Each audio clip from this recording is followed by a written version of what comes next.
Good evening. My name is Christine Boutsikaris. I'm being filmed tonight to tell you about the most controversial story in the history of rock and roll. The stealing of James Damiano's songs by Bob Dylan. It's uncontested by Bob Dylan and his law firms, all five, that Bob Dylan and people in Bob Dylan's entourage have solicited songs, music and lyrics written by James Damiano for a period of over 10 years and 11 months.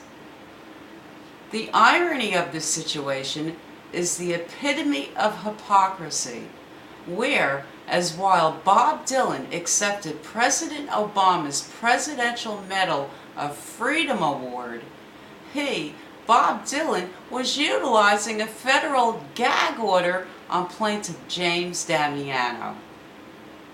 The gag order related to all discovery materials, including 50 hours of videotaped depositions, expert testimony, and blatant admissions of guilt by Bob Dylan's own witnesses. One would say this situation is reminiscent of communist China. This gag order was granted to Mr. Bob Dylan by Federal District Judge Joel B. Rosen and enforced by Federal District Judge Jerome B. Simandl, who has recently been promoted to Chief District Judge. Dylan's lead attorney is Orrin Snyder of Gibson, Dunn and Crutcher, who represented both President Bush and Obama. He also represented the Federal Reserve.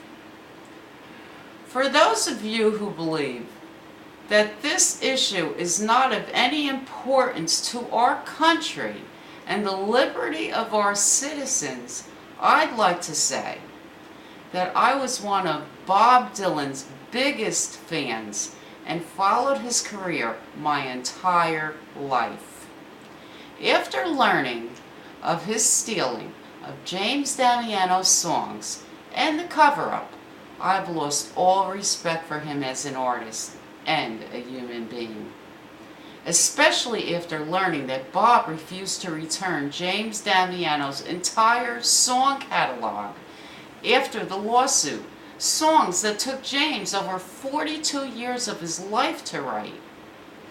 One that comes to mind is, quote, "Racism, a diversion of reality. That the worst segregation in the world today is not between yellow, red, black, or white men, Muslims, Jews, or Christians, but between the rich and the poor."